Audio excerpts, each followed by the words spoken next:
Halo teman-teman semua, kembali lagi bersama saya Fedi Fernando. Dan pada video kali ini kita akan lanjut untuk membahas mata kuliah akuntansi dasar 2 tentang materi current liabilities. Nah teman-teman, sebenarnya materi current liabilities ini merupakan materi yang paling gampang yang bakal teman-teman dapetin di semester ini. Kenapa? Karena beberapa item atau beberapa hal yang dibahas di current liabilities ini merupakan repetisi atau teman-teman sudah pernah dapetin di semester sebelumnya di bagian chapter 3 tentang jurnal penyesuaian. Oke, pertama-tama kita bakal bahas dulu definisi ya dari si current liabilities atau utang lancar teman-teman, di mana utang lancar itu merupakan utang yang diharapkan dapat dibayar oleh perusahaan dalam jangka waktu kurang dari setahun. Jadi, apabila perusahaan itu memiliki utang yang istilahnya itu jangka waktunya masih panjang, atau dalam definisi di sini lebih panjang dari 1 tahun, maka nanti akan kita klasifikasikan sebagai non-current liabilities, di mana itu akan kita bahas di pertemuan selanjutnya. Oke, nah teman-teman, sebenarnya item current liabilities itu agak banyak ya teman-teman ya, bebas. Menyesuaikan juga dengan bentuk perusahaan dan segala macam, kalau misalkan nanti kita udah kerja.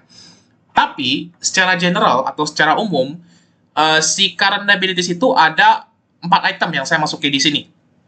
Yang pertama ada notes payable, ya. Yang kedua ada accounts payable, ketiga unearned revenue, dan keempat accrued liabilities, dan masih banyak lagi. Sebenarnya masih ada tambahan lagi di sini sudah saya tambahin, yaitu terkait dengan value added tax atau VAT dan sales tax payable atau pajak penjualan. Tapi di sini saya bakal bahas dulu pertama-tama dari si notes payable-nya dulu, ya. Nah, teman-teman, di mata kuliah akuntansi dasar 1 di semester sebelumnya itu teman-teman sudah mendapatkan materi khusus ya, yaitu tentang chapter 8, di mana teman-teman membahas full mengenai receivable atau piutang, baik dari jenis-jenisnya, jurnalnya, transaksinya, sampai metode penghapusan piutang dan segala macamnya. Nah, sebenarnya notes payable ini kebalikan ya, kebalikan dari notes receivable, di mana kalau notes receivable, teman-teman punya hak untuk menagih kepada orang lain.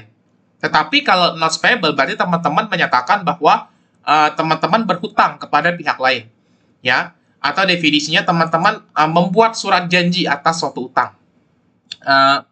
Sumbernya banyak teman-teman ya. Dia bisa muncul karena kita minjem duit dengan pakai wesel atau kita beli barang dengan pakai wesel. Itu bisa menyebabkan si notes payable timbul. Kemudian untuk accounts payable, ini sebenarnya udah nggak perlu saya jelasin lagi ya sebenarnya teman-teman ya, karena ini udah repetisi banget sampai saat ini kalian belajar, baik daripada saat kalian belajar mengenai chapter 2 tentang pencatatan jurnal biasa sampai jurnal penjualan yang kalian dapetin di materi UAS kemarin, itu ya istilahnya udah kalian dapetin lah banyak mengenai accounts payable. Intinya accounts payable ini timbul karena adanya transaksi membeli barang secara kredit. Oke.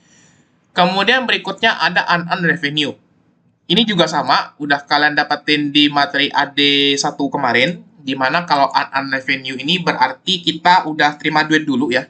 Kita udah terima uang terlebih dahulu, tapi jasa atau barang yang kita tawarkan kepada konsumen tuh belum kita kasih. Lalu accrued liabilities juga udah kita pelajari di semester kemarin, di mana accrued liabilities itu muncul karena ada biaya ya. Ada biaya yang sudah terjadi, yang sudah timbul, yang sudah kita nikmati manfaatnya, tetapi kita itu belum bayar. Gitu. Nah, di materi AD2 itu ada tambahan 2 item baru teman-teman ya, di mana ada PPN atau value added tax dan ada sales tax payable. Di mana PPN atau dalam bahasa Indonesianya kita sebutnya pajak pertambahan nilai. Kalau kita translate ke Inggris jadinya itu value added tax atau VAT kita sebutnya.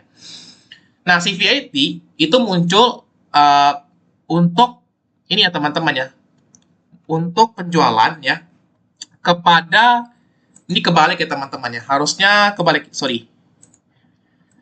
Value added tax itu muncul untuk penjualan dari bisnis ke bisnis ya, dari bisnis ke bisnis. Maksudnya gimana teman-teman? Maksudnya kalau misalkan nih PTA jual barang kepada PTB ya, PTA jual barang nih ke PTB, maka dia bakal dikenakan VAT gitu. Sedangkan sales tax payable itu sama juga, mirip-mirip kayak VAT ya sebenarnya, ada pajak juga di dalamnya. Tetapi si sales tax payable itu hanya dikenakan kepada konsumen akhir. Maksudnya gini teman-teman, maksudnya gini. Jadi kalau misalkan nih PTA jual barang ke Coverdi misalkan ya. Misalkan PTA jual barang ke Coverdi. Berarti kalau jual ke Coverdi dianggapnya sebagai konsumen akhir misalkan. Coverdi nggak jual lagi barangnya nih. Jadi Coverdi beli barang itu dipakai buat konsumsi pribadi. Maka nanti penjualan kepada Coverdi itu bakal dikenakan pajak penjualan atau sales tax payable. Logikanya seperti itu teman-teman. Jadi sebenarnya di sebelah kanan itu udah ada soal pembahasan problem ya. Nanti kita bakal lihat ya gimana kondisinya kalau misalkan dia jual dari PT ke PT atau dari badan ke badan sama dari badan jual kepada pribadi teman-teman seperti itu. Oke. Nah, ini kurang lebih sedikit pengantarnya terkait dengan jurnal untuk mencatat VAT sama jurnal untuk mencatat pajak penjualan. Ya, ingat ya teman-teman, ya tadi saya kebalik ya. PPN itu untuk dari bisnis ke bisnis, sedangkan pajak penjualan untuk konsumen akhir. Dimana sebenarnya kalau kalian lihat di sini, jurnalnya tuh mirip teman-teman ya. Jurnalnya tuh mirip. Kalau kita jual kepada badan, kita bakal jurnal cash di sebelah debit, sales revenue di sebelah kredit, dan value added tax payable. Ya. Sedangkan kalau kita jual kepada konsumen akhir, ya, kita bakal buat jurnal cash di sebelah debit, sales revenue di sebelah kredit, persis dengan yang mencatat VAT, tapi akunnya itu beda. Kita ganti menjadi sales tax payable. Oke. Nah, lanjut. Ini perbedaan antara materi chapter 8 kemarin dengan chapter 10 ini. Dimana kalau di chapter 8 kan kalian belajar mengenai receivable beserta pernak-perniknya dari notes, kemudian dari penghapusan dan segala macam. Sekarang kita bakal belajar mengenai perbedaan ya. Kita bakal bahas dulu perbedaan antara wesel tagih dengan wesel bayar ya. Notes receivable dengan notes payable. Kalau notes receivable seperti yang saya jelasin, kita punya hak untuk menagih, sedangkan kalau wesel bayar kita memiliki kewajiban untuk membayar. Jurnalnya sebenarnya tinggal dibalik aja teman-teman kalau kalian nyadar. Dimana kalau misalkan kita mencatat penerimaan dari wesel tagih, kita bakal debitin cash. Sedangkan kalau kita namanya wesel bayar teman-teman ya, namanya aja wesel bayar atau notes payable. Berarti kalau kita melunasi wesel, kita bakal mengeluarkan sejumlah uang tunai, makanya kita kreditin si cash-nya. Ini kebalikan teman-teman kalau teman-teman lihat polanya. Kemudian notes receivable-nya bakal kita hapus ya, bakal kita hapus, sama juga di sebelah debit yang di sini notes payable-nya kita hapus juga di sebelah debit. Lalu interest receivable kita hapus, begitu juga dengan interest payable-nya kita hapus di sebelah debit. Dan untuk interest revenue-nya kita akui di sebelah kredit, dan ini untuk interest expense-nya kita akui di sebelah debit. Jadi sebenarnya kalau teman-teman belajar akuntansi itu dengan memahami makna dari jurnalnya, sebenarnya gampang teman-teman. Tinggal dibalik aja kalau ketemu transaksi seperti ini. Oke, itu dulu untuk teorinya. Sekarang kita akan lanjut untuk pembahasan problem 8. Sebenarnya di sini saya bakal jelasin full problem 8, sama nanti saya bakal selipin sedikit problem 7, karena di problem 7 ini ada case yang menarik. Ya, ada case yang menarik dan itu bakal saya bahas di sini. Oke, problem 8. Di sini Hanako merupakan perusahaan yang bergerak di bidang penjualan parfum dengan kualitas premium. Berikut merupakan informasi terkait saldo akun-akun hutang lancar. Ya, di sini sudah saya breakdown, ada accounts payable, utilities, dan segala macam. Lalu dikasih tahu mengenai informasi tambahannya. Nah, di sini sengaja saya nggak masukin saldonya terlebih dahulu ya teman-teman ya. Saya nggak masukin saldonya terlebih dahulu. Kenapa? Karena kita baca dulu nih. Biasanya kalau di listing kayak gini ada informasi tambahan seputar akun-akun yang ada di atasnya. Pertama-tama, accounts payable itu merupakan hutang kepada Mako dan Kireiko. Oke. Nah, maka yang mana hutang Kireiko lebih rendah dari 800.000 daripada hutang Makoko. Berarti di sini kita langsung kerjain aja teman-teman. Ada dua orang yang kita hutangi ibaratnya. Ada Mako sama Kirei. Oke. Nah, di sini ya dia kasih tahu keterangan bahwa hutang Kirei itu lebih rendah ya. Nah, saya blok dulu nih, yang mana hutang Kirei lebih rendah daripada Makoko. Oke, maka kalau misalkan kita buat persamaan, teman-teman, kan nilai si accounts payable adalah sebesar 7.200.000 nih, ya, 7.200.000. Berarti kalau kita bikin persamaan, 7.200.000 adalah 2x ditambah dengan 8 atau 1.000. Ya, kenapa? Karena kalau misalkan kita buat persamaan seperti ini kan ada dia bilang selisih lebih rendah ya, lebih rendah 8 atau 1.000. Ya, makanya kita tambahin 8 atau 1.000 di sininya. Oke. Nah, sekarang kita bikin persamaan 7.200.000 sama dengan 2x ditambah dengan 800.000. Oke. Kemudian kita kan mau cari ya, kita kan mau cari nilai dari si 2x-nya, teman-teman. Tapi di sini ada yang sama nih, ada 7.200.000 sama 800.000 yang sama-sama konstanta.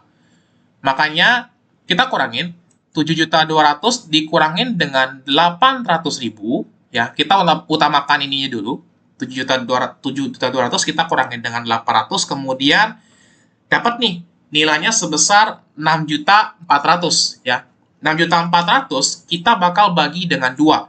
Sehingga nilai X adalah sebesar 3.200.000. Oke. Ini udah dapat nih nilai X-nya adalah 3.200.000. Sekarang kalau misalkan kita mau ngisi bagian bagian Mako sama Kirei-nya, kita baca lagi keterangannya. Yang mana hutang Kirei lebih rendah 800.000. Oke. Nah, kalau misalkan hutangnya lebih rendah 800.000 punya Kirei, berarti hutang Makoko otomatis bakal lebih tinggi, teman-teman. Ya, kita cerna aja pakai bahasanya, ya. Nah, maka kita masukin nih utang si utang si Mako, ya kan bilang ya, kalau misalkan hutang Kirei itu lebih rendah 800, berarti Makoko lebih tinggi. Lebih tinggi sebesar 8 atau 1.000.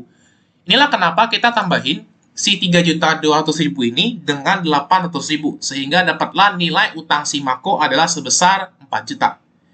Kemudian, untuk Kirei berarti sama ya dengan nilai si X-nya. Karena dia bilang lebih rendah 800.000, maka kita kurangin 4 juta dikurangin dengan 800, dapatlah 3.200.000. Oke. Next, kita baca lagi. Di sini langsung ke keterangan notes payable ya. Notes payable berarti untuk utilities sama salaries itu nggak ada masalah. Berarti kita masukin utilities dan salariesnya berapa? 1.200.000 dan 9.600.000. Kemudian untuk sales tax payable, di sini untuk sales tax payable nggak ada keterangan yang aneh-aneh juga, berarti kita tinggal masukin. Kemudian untuk notes payable, dia bilang notes payable merupakan utang wesel kepada Ionjiko dengan bunga 5%, 8 bulan diterbitkan 1 Oktober 2022. Oke, kita masukin aja langsung notes payable-nya sebesar 26.400.000. Dan untuk interest-nya, ini sebenarnya interest-nya nih bukan yang dari Eunjiko doang ya teman-teman ya. Ini yang harus teman-teman perhatikan kalau ngerjain soal seperti ini. Kenapa? Karena bisa aja 990.000 ini itu ada dari Eunjiko, PTA, PTB, PTC, dan seterusnya. Makanya kita nggak boleh langsung, oh, berarti 990.000 itu punya Eunji. Itu nggak boleh, teman-teman. Ya. Tapi di sini saya kasih keterangan dulu bahwa ini berasal dari Eunjiko. Eunjiko. Oke. Nanti kita pada saat pelunasan aja yang ngitungnya ya. Kita bakal pada saat pelunasan aja ngitung berapa bunga terutang atas si Eunjiko-nya. Kita langsung mulai. Oh ya, ini ada 2 notes lagi ya teman-teman ya. Yang pertama, kebijakan PPN yang dalam penjualan parfum ditetapkan sebesar 10%. Berarti setiap ada transaksi belum termasuk PPN atau sudah termasuk PPN, itu kita nge-refernya dari sini teman-teman. Sama ini yang penting, penyesuaian bunga atas hutang wesel itu mengikuti aturan perusahaan, yaitu annually ya. Nah, ini juga penting teman-teman pada saat ngerjain ujian. Perhatiin apa ketentuan adjustment-nya. Karena nanti di bagian current liabilities ini bakal berpengaruh ke jurnal penyesuaiannya teman-teman. Seperti itu. Oke. Nah, Kita langsung lanjut untuk tanggal 2 Januari. Tanggal 2 Januari, perusahaan menyetorkan utang pajak yang dimiliki kepada kas negara. Oke. Nah, teman-teman, pada saat kita menjurnal transaksi, kalau teman-teman lihat tadi, ya, ada sales tax payable, maka kita bakal catat cash, sales revenue, dan sales tax payable. Ini kalau dia jualnya secara tunai. Berarti kan kalau kita catat sales tax payable-nya di kredit, maka si sales tax payable itu bertambah karena memang nature-nya si utang itu saldo normalnya di kredit. Nah, sekarang dia mau setor atau dia mau lunasin teman-teman si utang pajaknya. Ya. Nanti kalau misalkan kita setor utang pajak, berarti utang pajak kita berkurang. Utang berkurang di sebelah debit. Makanya kita masukin sales tax payable di sebelah debit pada cash. Nah, untuk nilainya gimana? Untuk nilainya langsung refer dari tabel yang di atas, di mana untuk nilai sales tax payable adalah sebesar 11.850.000. Oke, lanjut. Tanggal 4 Januari, terdapat penjualan 6 botol parfum secara tunai. Oke, 6 botol parfum secara tunai. Ini kita tandain dulu. Di mana harga per botolnya adalah sebesar 1.200.000 ya, 1.200.000 dan ini belum termasuk PPN. Oke. Nah, berarti kita tandain dulu teman-teman. Kita melakukan penjualan secara tunai, tetapi ada pajaknya. Nah, di sini dia nggak kasih keterangan teman-teman ya. Dia nggak kasih keterangan dia ini jual ke PT atau jual kepada konsumen pribadi. Nah, biasanya kalau soal-soal yang nggak ada keterangan seperti ini, maka kita langsung tembak aja teman-teman. Kita langsung tembak aja, kita anggap jualnya ke orang pribadi. Maka, kita bakal bikin jurnal karena dia jual secara tunai, berarti cash di sebelah debit, kemudian sales revenue di sebelah kredit, dan ada sales tax payable. Oke. Nah, sekarang untuk nilainya gimana? Dia bilang, harga per botol itu sebesar 1.200.000. Dan ini belum termasuk PPN. Ya, belum termasuk PPN. Berarti nilai, kalau misalkan belum termasuk PPN, itu nanti bakal jadi nilainya si sales revenue, teman-teman. Ya, saya ulang lagi. Kalau misalkan ada harga di mana ini belum termasuk PPN, ya ini belum ya teman-teman ya, maka ini bakal jadi nilainya si sales revenue. Karena nilai si sales revenue itu ya benar-benar pure harga jual kita tanpa adanya unsur PPN. Ya. Maka kita masukin 1.200.000 kita kalikan dengan 6 ya. 1.200.000 harga per botol karena dia jualnya 6 botol kita kali dengan 6 sehingga dapat nilainya adalah sebesar 7.200.000. Oke. Kemudian untuk bagian PPN-nya ya, untuk bagian PPN-nya berarti kita tinggal kaliin aja nih. Kita tinggal kaliin aja berarti kebijakan PPN adalah sebesar 10%. Maka 10% kita kali dengan 7.200.000. Hasilnya adalah 720.000. Nah, teman-teman, untuk nilai cash-nya itu teman-teman tinggal jumlahin aja. Berarti total dari sales revenue kita tambahin dengan sales tax payable-nya. Gitu. Oke, kita lanjut. Untuk ke tanggal 8 Januari, perusahaan melunasi gaji karyawan bulan Desember 2022. Sekaligus dia juga bayar tagihan listrik per Desember 2022. Oke, teman-teman, kalau misalkan kita ngelunasin utang, berarti utangnya bakal kita kreditin. Di mana di sini ada dua hal ya yang dilunasi ya. Yang pertama dia melunasi gaji karyawan, dan yang kedua melunasi gaji karyawan, dan yang kedua dia itu melunasi si tagihan listrik bulan Desember. Oke, ada dua hal nih. Maka kita akan masukin gaji karyawan bakal dicatat ke dalam salaries and wages payable. Berarti kita debitin ya, kita taruh di sebelah debit artinya si utangnya berkurang ya. Kemudian kita masukin si utilities payable-nya di sebelah debit juga yang menandakan si utilities payable-nya berkurang pada cash di sebelah kredit. Nah, untuk nilainya nggak ada yang aneh-aneh ya teman-teman ya, nggak ada jebakan-jebakan di sini, langsung tinggal tempel aja. Berarti salaries and wages payable sebesar 9.600.000, utilitiesnya sebesar 1.200.000. Maka Jumlah cash yang dibayarkan adalah 9.600.000 ditambahin dengan 1.200.000. Sehingga hasilnya sebesar 10.800.000. Oke, tanggal 8 Januari kelar. Kita lanjut ke tanggal 12 Maret.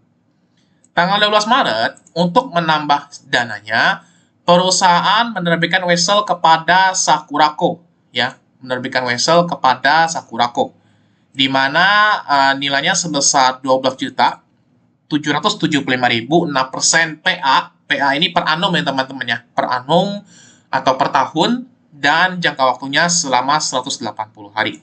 Oke, teman-teman, ini kebalikan dari jurnal yang kalian pelajari di chapter 8 kemarin, di mana pada saat kita nerbitin not survivable, di mana ada orang pinjam uang ke kita, maka kita bakal jurnal not survivable pada cash, karena kita keluarin duit buat kasih pinjaman ke orang yang bersangkutan. Sekarang jurnalnya kita balik. Berarti kalau misalkan perusahaan dapat dana dan dia terbitin wesel, dapat dana berarti dia dapetin duit, berarti kita debitkan si cash-nya. Kemudian di sebelah kreditnya kita masukin notes payable, karena dia dapat duit tapi dia juga menerbitkan wesel, di mana notes payable atau si wesel itu saldo normalnya di sebelah kredit. Kita masukin nilainya langsung sebesar 12.775.000. Nah, sebenarnya untuk berikutnya ini sifatnya voluntary aja teman-teman, voluntary aja. Ini cara saya, setiap kali saya jelasin problem yang ada unsur-unsur wesel-wesel seperti ini, saya selalu update di bagian paling bawah, ya, di bagian bawah jurnalnya. Saya kasih keterangan, misalkan ini punya Sakurako dengan ketentuan 6% per annum dan 180 hari. Saya kasih notes kecil aja di bawahnya. Ini sebenarnya nggak ada di penilaian, tapi kalau misalkan saya ngajar, saya senangnya gini. Kenapa? Karena kalau misalkan nanti ada transaksi pelunasan atas si Sakurakonya, kita enak. Kita nggak perlu cari lagi, kita nggak perlu buka soal lagi, dia itu ada di tanggal berapa, teman-teman. Karena kan kalau di lembar jawaban kita lebih enak untuk nge-tracingnya atau mencari transaksi sebelumnya, teman-teman, dibandingkan kita baca soalnya lagi. Lanjut tanggal 16 April. Tanggal 16 April, melunasi seluruh hutang kepada Makoko dan 80% milik Kireiko. Oke, pada saat kita melunasi utang, teman-teman ya, melunasi seluruh utang kepada Mako, dan dia juga melunasi kepada Kireiko. Oke, sekarang kita bakal buat jurnal ya teman-teman. Untuk jurnal ya, kita bakal buat berarti accounts payable pada cash, ya, seperti biasa, jurnal pelunasan utang. Yang jadi ketentuan adalah gimana cara ngitungnya teman-teman, karena di sini ada dua perusahaan nih, ada Mako sama Kirei. Kita langsung masukin aja untuk cara hitungannya. Berarti kan kita masukin ya, si Makoko dia bilang dia bayarnya secara penuh, seluruh hutang, berarti 4 jutanya dia bayar habis. Sedangkan si Kireiko dia bilang dia hanya ngelunasin sebesar 80%-nya saja. Maka 80% kita kali dengan 3.200.000. Oke. Maka dapatlah nilainya adalah sebesar 6.560.000. Oke. Lanjut. Melakukan penjualan 4 botol parfum secara tunai, ya. 4 botol parfum secara tunai. Atas transaksi ini perusahaan menerima uang dari pelanggan dan ini sudah termasuk PPN. Oke, ini yang perlu disorot teman-teman. Dia jual 4 botol parfum secara tunai, berarti kita bakal buat jurnal dulu. Berarti kalau kita jual secara tunai, kita bakal debitin si cash karena kita terima duit, kemudian sales revenue di sebelah kredit.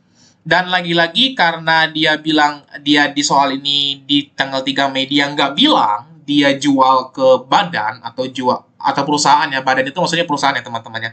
Dia nggak bilang dia jual ke perusahaan atau dia jual ke konsumen akhir, maka kita langsung tembak aja dia jualnya ke konsumen akhir. Makanya kita akan catat sales tax payable di sebelah kreditnya. Ini untuk jurnalnya. Sekarang yang jadi pertanyaan berikutnya adalah gimana cara kita ngisi nilainya? Dia bilang atas transaksi ini perusahaan menerima uang dengan total 6.600.000, di mana ini sudah termasuk PPN. Oke, maka kita bakal kita bakal masukin nilai 6.600 ini, yang dimana sudah termasuk PPN itu untuk miliknya si cash, teman-teman. Ya, ini sama kayak polanya yang di tanggal 4 Januari tadi, di mana nilai yang bakal kita akuin sebagai cash atau account receivable itu merupakan total dari sales revenue dan sales tax-nya. Makanya kita masukin, karena ini ada nilai 6.600 ini udah termasuk PPN, maka kita langsung masukin ke cash-nya. Oke, sekarang pertanyaannya gimana cara ngitung sales revenue sama sales tax payable-nya? Maka kita masukin, teman-teman. Berarti kan kalau misalkan kita pakai logika kasar aja ya, teman-teman ya. Berarti kan cash itu kan sudah termasuk PPN ya. Cash itu sudah termasuk PPN. Berarti PPN-nya 10%. Maka kalau kita pakai logika kasarnya, nilai si sales itu perbandingannya adalah 100. Kemudian nilai PPN-nya itu adalah 10, teman-teman. Ini logika kasarnya. Berarti cash itu rasionya adalah 110. Ya. Kan gini ya logikanya ya. Karena kan tadi kan saya bilang cash itu total dari sales revenue sama sales tax payable-nya. Makanya jadinya seperti ini untuk rasionya. Kemudian untuk menghitung nilai si sales-nya ya. Berarti kan nilai si sales kan kalau kita simpulkan dia 100 ya, teman-teman ya. Nilainya 100, berarti kalau untuk nilai sales tax payable-nya itu 10. Maka, untuk menghitung nilai si sales revenue-nya, kita bakal pakai rasio si 100, teman-teman. Ya. Kita bakal pakai rasio si 100. Makanya, kita masukin 6.600.000, kita kali dengan 100, ya, yang merupakan rasio si sales revenue, kemudian kita bagi dengan 110. Ya. Di mana 110 ini merupakan rasio si cash-nya. Nah, logikanya gini. Logikanya kita ingin mencari nilai 100 dari 110 yang udah ada. Makanya kita bagi dengan 110. Maka, kita bakal dapat nilai dari si sales revenue-nya adalah sebesar 6 juta. Atau, kalau misalkan kalian mau cari cara gampangnya, kalian tinggal bagi aja tuh, berarti 6.600.000 kita bagi dengan 110%. Itu kalau kalian mau cara gampangnya, tapi ini saya jelasin pakai rasio aja supaya paham logikanya dari mana. Ya. Kemudian untuk sales tax payable, berarti kan kalau kita nge-refer ke sini lagi, rasio si sales tax payable adalah 10. Makanya kita untuk menghitung si sales tax payable-nya adalah kita masukin ya 6 juta, kita kali dengan 10, kemudian kita bagi dengan 110. Oke, maka kita bakal dapat nilai sebesar 600.000. Lanjut, berikutnya kita masuk ke tanggal 1 Juni. 1 Juni, perusahaan melunasi utangnya kepada Yonjiko.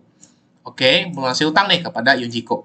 Kita lihat, di sini Yonjiko di situ dia punya keterangan mengenai yang dinos tadi ya, dia bilang ada hutang wesel kepada Yonjiko, berarti hutang weselnya dilunasi. Ya. Cuman kita lihat lagi nih kebijakannya, di mana dia bilang bunga 5% 8 bulan yang diterbitkan dari 1 Oktober. Berarti udah di tahun kemarin ya teman-teman, yang karena sekarang kita lagi bahas tahun 2023. Maka dan kalau teman-teman baca ketentuan penyesuaiannya, di mana penyesuaiannya dibuat annually. Berarti kita berasumsi bahwa dibuatnya itu setiap 31 Desember. Maka, untuk transaksi seperti ini, teman-teman harus hitung dulu payable dari tahun-tahun sebelumnya, dari prior year-nya. Di mana dari tahun sebelumnya, ya, untuk payable atau tahun sebelumnya, yaitu tahun 2022, oke, ini belum saya ini kayak tahun 2022, maka ada 3 bulan teman-teman. Kalau teman-teman lihat ada bulan Oktober, karena dia bilang diterbitkannya juga bulan Oktober, November, dan Desember. Oke. Kemudian untuk bagian expense-nya, ya, untuk jatah si expense-nya teman-teman, ya, untuk jatah si expense-nya itu terhitung dari bulan Januari ya teman-teman ya, dari bulan Januari sampai tanggal dia dilunasi, yaitu tanggal 1 Juni. Berarti Januari masuk, kemudian Februari masuk, Maret masuk, April masuk, sampai ke bulan Mei-nya. Karena kan 1 Juni kan di awal, berarti Juninya belum kehitung. Oke, maka di sini kita bisa lihat nih sebenarnya, ya, kita bisa lihat sebenarnya jatah si payable-nya itu ada 3 bulan ya teman-teman ya, dan jatah si expense-nya itu ada 5 bulan. Kenapa saya langsung tembak bulan, teman-teman? Karena teman-teman lihat nih tanggal ininya, tanggal penerbitannya, ya. Dia terbitnya tuh tanggal 1, teman-teman, ya, tanggal 1. Nah, kalau misalkan dia terbitnya tanggal 1, maka kita enak teman-teman ngitungnya. Langsung per 12 saja. Kita nggak perlu ngitung per hari, per hari, per hari. Ya, karena dia di awal bulan. Beda cerita kalau misalkan dia terbitnya 2 Oktober. Nah, kalau dia terbitnya 2 Oktober, berarti mau tidak mau teman-teman harus ngitung nih ya. Teman-teman harus ngitung Oktobernya berapa hari, Novembernya berapa hari, dan Desembernya berapa hari. Seperti itu. Ya, ini kebetulan aja, ini saya tipu ya teman-teman ya, Oktober ya. Ini karena dia terbitnya pas banget di tanggal 1 ya. Ini pengecualian doang ya teman-teman ya, pengecualian hanya tanggal 1. Kalau dia tanggal 2 aja, itu mau nggak mau teman-teman harus ngitung semuanya dari awal ya, dari tanggal 2 Oktober sampai berikutnya. Tapi kebetulan soalnya tanggalnya 1 Oktober. Maka kita enak langsung tentuin ini 3 bulan payable-nya dan ini 5 bulan untuk expense-nya. Gitu. Lanjut ya teman-teman ya. Kita bakal buat jurnalnya. Pada saat kita melunasi notes payable ya, notes payable, maka kita akan menghapus notes payable-nya di sebelah debit ya, sesuai dengan kebalikan di saldo normalnya. Kemudian payable juga sama.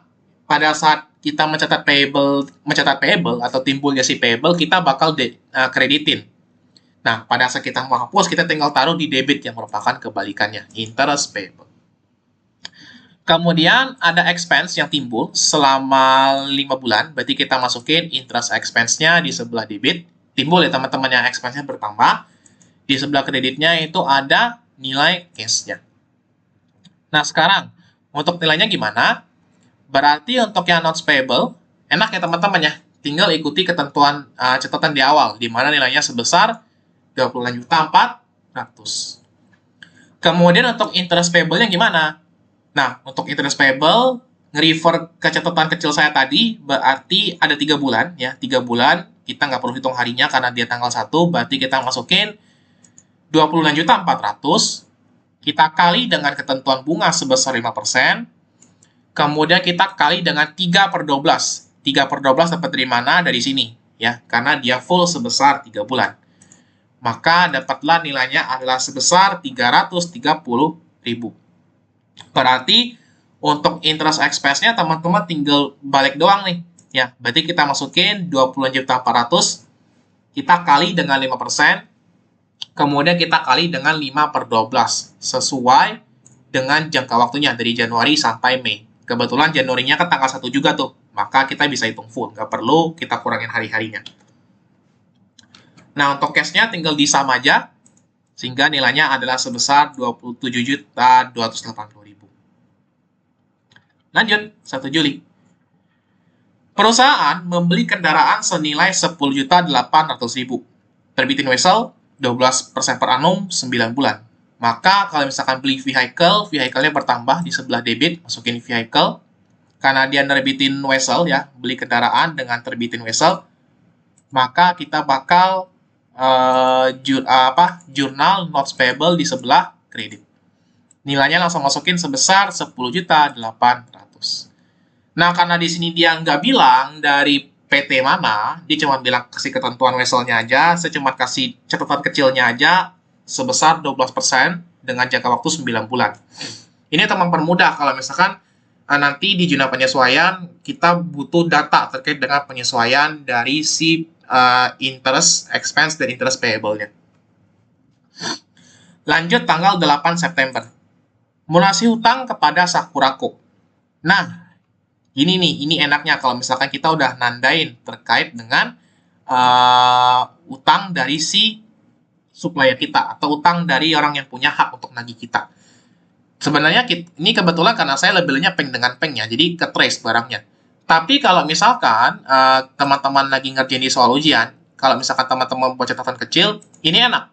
Kita tinggal cari Sakurako ada di tanggal 12 Maret. Ya, oke, berarti kita masukin dulu. Karena dia melunasi hutang wesel, maka notes payable-nya bakal berkurang di sebelah debit. Kemudian cash-nya berkurang di sebelah kredit. Nah, Karena ini masih dalam 1 tahun yang sama, ya, 1 tahun yang sama, di mana ketentuan penyesuaiannya itu hanya di akhir tahun saja, maka teman-teman tidak perlu pusing untuk menghitung interest payable dan interest expense berapa. Semuanya langsung dimasukin ke dalam akun interest expense, karena belum ada penyesuaian terhitung dari 12 Maret sampai ke 8 September. Oke. Sekarang kita masukin untuk nilainya. Notes payable sebesar 12.775 ya. Kemudian untuk interest expense-nya kita masukin ya dari ketentuan Sakurako tadi, berarti kita masukin 12.775.000. Kita kali dengan 6% ya, kita kali dengan 6%. Kemudian kita kali dengan 180, kita bagi dengan 365. Kenapa 365, teman-teman? Karena kalau di mata kuliah lab ya, mata kuliah laboratorium, di sini selalu ya, nggak hanya di akuntansi dasar 2 aja, selalu kedepannya kalau lab itu ada perhitungan terkait dengan bunga dan segala macam, pasti pakainya 365 hari. Teman-teman nggak perlu pusing-pusing lagi, nggak perlu ragu-ragu. Gitu. Jadi asumsi selalu 1 tahun 365, makanya di sini dikali 365. Maka teman-teman bakal dapat nilai sebesar 378. Lalu untuk nilai cash-nya tinggal di-sum aja, sehingga dapatlah nilainya sebesar 13.153.000. Oke, sekarang tanggal 18 Oktober terdapat penjualan 2 botol parfum kepada Nyonya Mirai, di mana harga per botol sebesar 2.750.000 ya. Ini perlu ditandain ya teman-teman ya. Per botol sudah termasuk segini, dan ini udah termasuk PPN-nya. Maka kalau kita jual secara kredit, kita bakal catat di sebelah debitnya tuh akun receivable ya. Nah, dia kan jualnya ke Nyonya Mirai, teman-teman. Sama aja ibaratnya dia jual ke Coverdi, ibaratnya dia jualnya itu ya udah kita anggapnya Coverdi atau si Nyonya Mirai ini nggak bakal dijual lagi lah ke pihak ketiga gitu.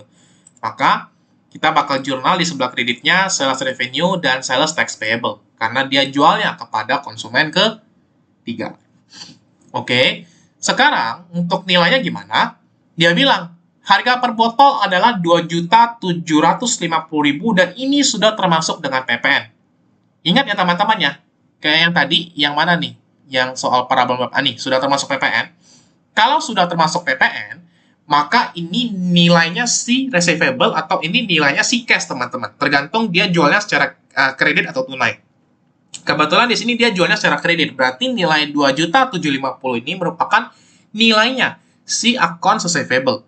Maka kita coba isi dulu dari si akun receivable-nya. Kita masukin 2.750.000 kita kali dengan 2 ya. 2.750.000 kita kali 2, kenapa? Dia bilang harga per botolnya ya, harga per botol. Berarti kalau misalkan 2 botol, kita kali dengan 2.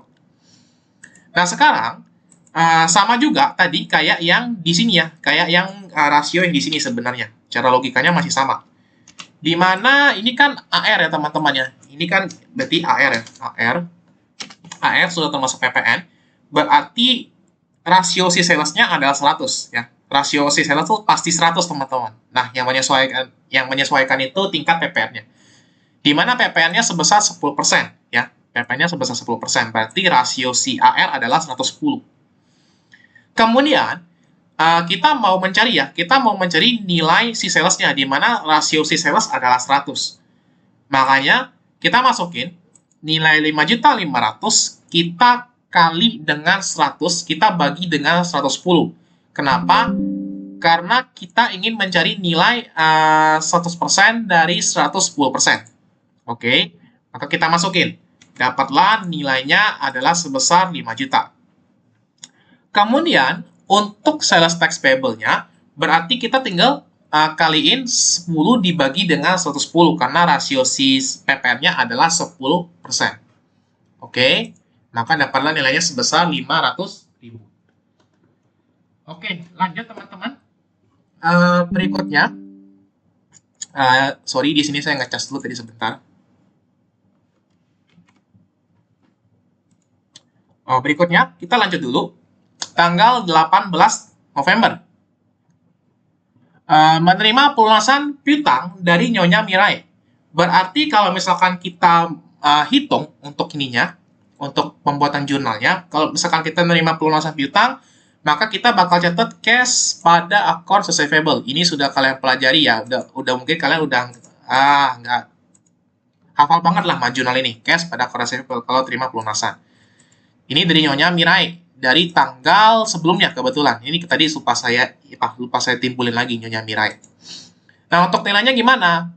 Untuk nilainya berarti kalian langsung ambil mentah-mentah dari si akun receivable-nya, itu sebesar 5.500.000 gitu. Berikutnya kita lanjut teman-teman. Tanggal 31 Desember. Perusahaan melakukan penyetoran seluruh utang pajak yang timbul di tahun 2023. Oke, melakukan penyetoran pajak. Berarti kalau misalkan kita melakukan setoran pajak, mirip ya, kayak yang di tanggal 2 Januari tadi. Berarti kita bakal hapus semua sales tax payable-nya, karena kita mau bayar, berarti kita masukin di sebelah debit sales tax payable, kemudian di sebelah kreditnya itu ada nilai cash-nya. Nah, cara menghitung nilainya gimana, teman-teman? Cara ngitung nilainya kayak gini. Teman-teman jumlahin semua hal ya, semua akun sales tax payable yang ada dari jurnal-jurnal. Misalkan kalau teman-teman lihat nih, oh, tanggal 4 Januari ada akun sales tax payable di sebelah kredit, itu ditambahin. Kemudian dilihat lagi ada sales tax payable di sebelah kredit, itu ditambahin lagi, dan ditambahin lagi. Ya, semuanya ditambahin sehingga dapatlah nilainya adalah sebesar 1.820.000 gitu teman-teman. Ini kalau misalkan kebetulan ya kalian udah ngerjainnya di tengah-tengah, jadi kalian harus tambahin semua sales tax payable yang ada. Kemudian tanggal 31 Desember juga si perusahaan mencatat utang gaji ya bulan Desember. Ini untuk ketentuan pertama 5 juta per bulan dan pegawai. Ini ketentuan pertama, teman-teman. Ya, 5 juta per bulan dan per pegawai. Dan ketentuan kedua adalah 100.000 per hari dan per pekerja. Di mana terdapat 2 orang pegawai dan terdapat 2 orang pekerja. Nah, ini yang harus teman-teman perhatikan untuk membuat jurnal terkait dengan pengakuan utang gaji dan upah. Di mana sesuai yang kalian pelajarin di chapter 3 kemarin, pada saat kalian ingin membuat penyesuaian terkait dengan accrual, itu termasuk dalam accrual ya teman-teman ya, karena cash-nya belum keluar. Kita buat jurnal, berarti salaries and wages payable pada salaries and wages expense pada salaries and wages payable. Ya, penyesuaiannya expense pada payable. Maka untuk ketentuannya kita masukin dulu yang pegawai. Di mana yang pegawai itu dia bilang dibayar 5 juta per bulan dan per pegawai. Di mana pegawainya ada 2. Makanya di sini saya masukin 5 juta kita kali dengan 2. Kemudian berikutnya untuk ketentuan pekerja dia bilang 100.000 per hari ya dan per orang. Di mana jumlah pegawainya pekerjanya itu ada 2 orang ya. Pekerjanya ada 2 orang. Dan kalau kalian baca ketentuannya, masing-masing bekerja selama 20 hari. Ya, bekerja selama 20 hari. Maka kita kali dengan 20. Gitu ketentuannya, teman-teman. Maka kita bakal dapat nilai si utang gaji dan beban gaji adalah sebesar 14 juta. Di bulan Desember ini. Gitu. Nah, sekarang untuk transaksinya sebenarnya udah selesai, teman-teman. Udah nggak ada lagi transaksinya. Cuman di sini teman-teman diminta juga untuk membuat yang namanya jurnal penyesuaian. Nah, jurnal penyesuaian di materi current liabilities itu biasanya terkait dengan ini teman-teman, terkait dengan si notes payable-nya ya, bunga notes payable. Dimana kalau kita tracing ya. Nah, ini kan saya enak lihatnya teman-teman. Kalau saya mau bikin jurnal penyesuaian, saya tinggal lihat bagian bawahnya. Nih, saya tinggal lihat bagian bawahnya. Ini kalau misalkan kita lihat, tadi kan Sakura udah dibayar ya. Sakura udah dibayar, berarti kita nggak perlu bikin notes-nya lagi, penyesuaiannya lagi. Eunji juga udah kita bayar, berarti sekarang sisa 1 notes doang dari tanggal 1 Juli. Oke, sisa 1 notes doang.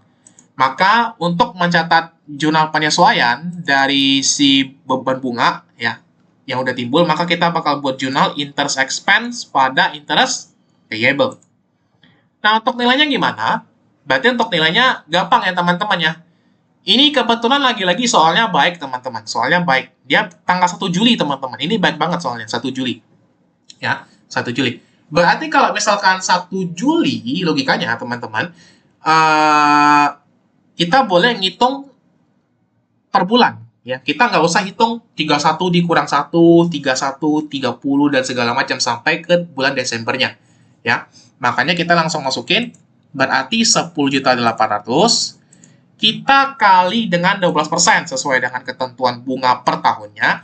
Lalu kita hitung dari Juli sampai ke Desember itu ada 6 bulan. Makanya kita kali dengan 6 per 12. Langsung aja per 1 bulan karena dia kebetulan tanggal 1, teman-teman. Maka hasilnya adalah sebesar 648.000. Oke. Nah, dengan selesainya jurnal penyesuaian, sebenarnya untuk problem 8 sudah selesai. Cuman di problem 7, ini sampai saya bikin satu sesi khusus. Kenapa? Karena memang ada yang menarik teman-teman dari problem 7.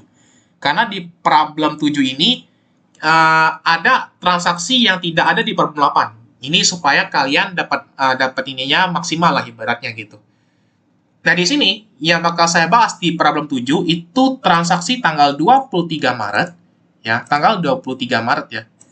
Tanggal 23 Maret sama tanggal 25 Maret. Oke.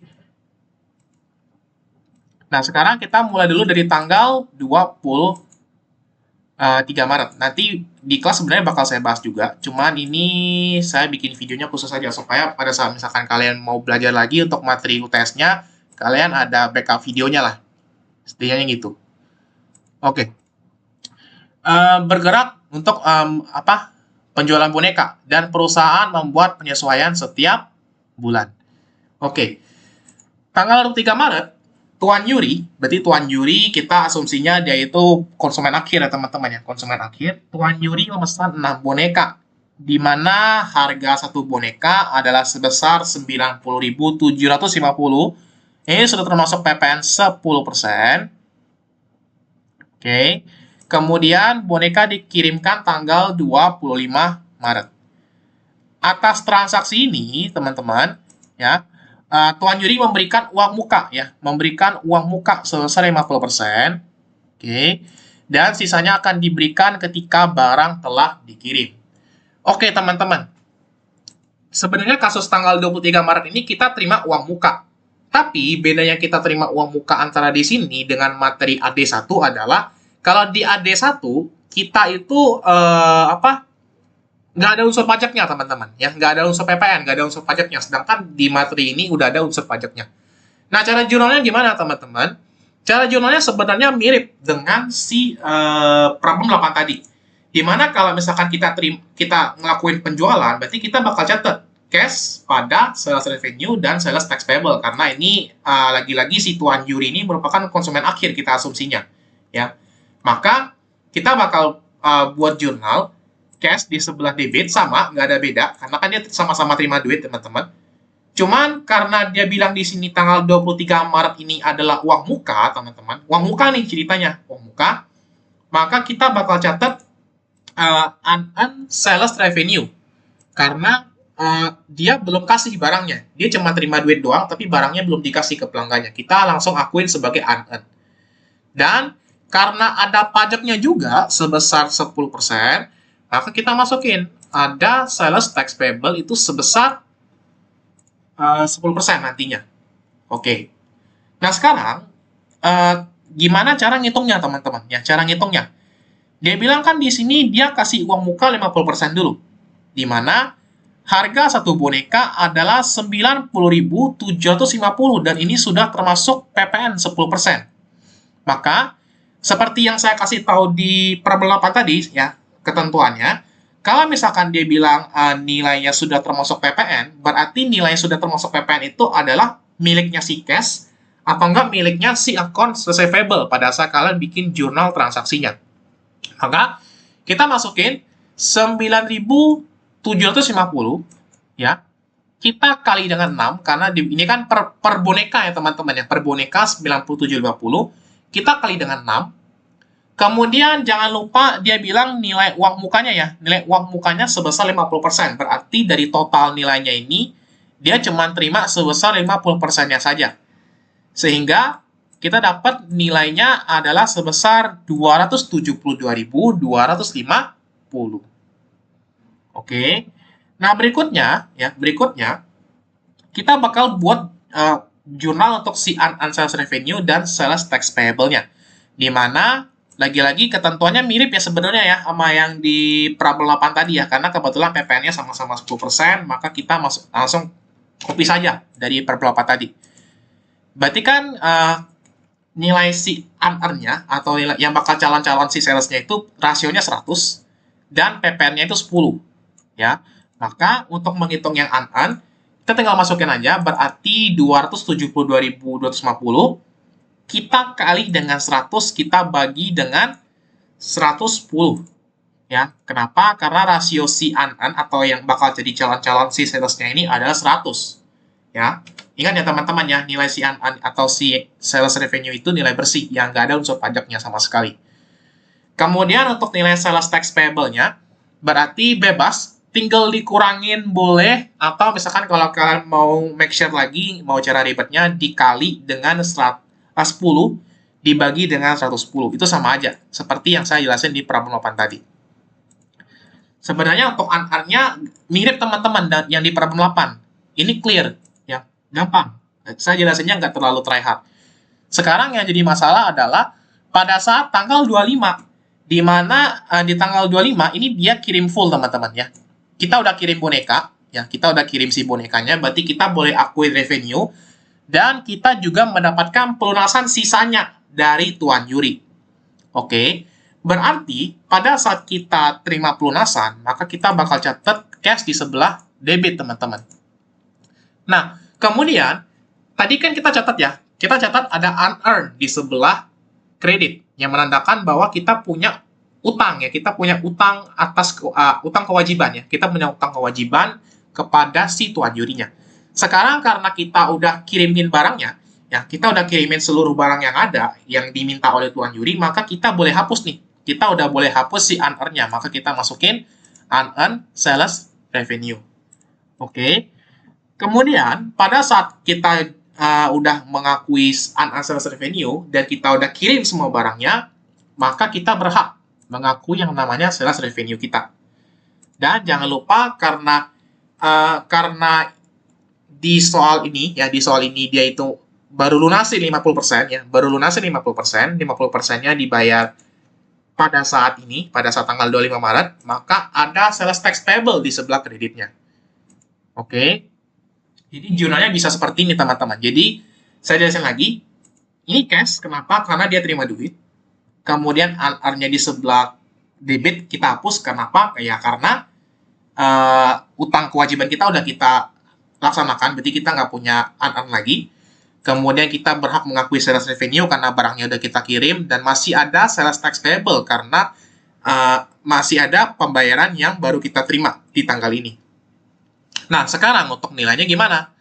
Untuk nilainya, berarti kita masukin. Kita mulai dari yang paling gampang dulu, dari unearned. Kalau unearned itu nilainya nggak berubah, teman-teman.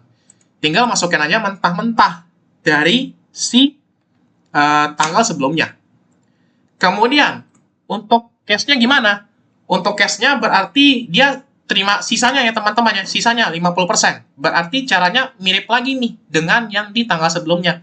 Di mana kita masukin harga per boneka yang sudah termasuk PPN, kemudian kita kali dengan 6%, kita kali dengan 6%, kita kali dengan 6, kemudian kita kali dengan 50%. Karena yang masih belum dilunasi adalah 50%-nya. Maka dapatlah nilainya adalah sebesar 272.250. Kemudian, untuk sales tax payable-nya ya, ini sebenarnya basisnya sama dengan yang ada di tanggal 23, di mana kita nge-refer-nya itu ke si cash-nya. Ya, kita nge-refer-nya itu ke si cash-nya. Maka kita masukin 272.250, kita kali dengan 10. Karena kenapa? Karena rasio si pajaknya adalah 10%. Ya, 10 kita bagi dengan 110 yang merupakan nilai si cash-nya. Ya. Maka kita bakal dapat nilai sales tax payable-nya adalah sebesar 24.750. Sekarang, nah, yang paling complicated adalah pada saat kita mau menghitung nilai si sales revenue-nya, teman-teman. Kenapa? Karena seperti yang saya bilang tadi, nilai unearned, ya, nilai unearned sama nilai sales revenue itu adalah nilai yang bersih, teman-teman. Nilai yang bersih dari unsur pajak. Jadi benar-benar nilai yang kita catat sebagai penjualan kita, nggak ada unsur pajaknya sama sekali. Nah, berarti nilai si sales itu merupakan nilai si unearned, ya, nilai si unearned. Oke, nilai si unearned, di mana nilai si unearned itu adalah sebesar 247.500, kemudian ditambahin dengan sisa, ya, ditambahin dengan sisa dari 50% yang kita terima cash-nya di tanggal ini, ya. Nah, kita nggak boleh langsung masukin 272.250 ke dalam nilai si sales-nya. Kenapa? Karena di dalam 272.250 ini sebenarnya masih ada nyantol nih, masih ada nyantol nilai si sales tax payable di dalam nilai si cash-nya ini. Makanya kita nggak boleh akuin langsung 272 ditambah dengan 247. Itu nggak boleh, karena masih ada unsur sales tax payable-nya. Makanya, untuk menghitung berapa nilai bersih dari cash yang kita terima di tanggal ini, lagi-lagi kita masukin rasionya. Berarti kita masukin 272.250, kita kali dengan rasio si sales-nya adalah 100, kemudian kita bagi dengan 110. Baru kita bisa tambahin dengan 247.500. Maka dapatlah nilainya adalah sebesar 495.000. Ya. Kalau misalkan teman-teman ragu pada saat di ruang ujian, kita pakai cara gampang aja deh teman-teman buat cross check ini benar atau enggak nih nilai sales revenue saya. Sekarang kita punya barang nih. Ya, kita punya barang harganya adalah 90.750. Berarti kita masukin 90.750. Kita kali dengan 6. Ya, kita kali dengan 6 karena barangnya ada 6 yang diminta. Lalu kalau misalkan seperti biasa, kalau misalkan kita pengen cari rasio, berarti kita pengen cari rasio si salesnya yang 100 itu, berarti kita masukin 100 dibagi 110 karena nilai 110 itu ada unsur PPN-nya. Kita keluarin, maka nilainya harusnya balance sebesar 495.000. Ya, ingat seperti yang saya bilang tadi, sales dan unearned itu nilainya bersih, nggak ada unsur pajaknya sama sekali, teman-teman, seperti itu. Sisanya untuk tanggal 1 Maret sampai yang lain-lainnya itu persis dengan Permen 8 cara pengerjaannya. Apabila selama saya menjelaskan tadi ada hal-hal yang kurang berkenan, atau mungkin ada salah kata dan sebagainya, saya minta maaf, teman-teman. Kita bakal ketemu lagi di video selanjutnya dengan materi yang berbeda. Sebenarnya lanjutan dari sini terkait dengan non-current liabilities, di mana kita bakal banyak bahas mengenai obligasi. Kita bakal ketemu lagi di video selanjutnya. Sekian dan bye-bye!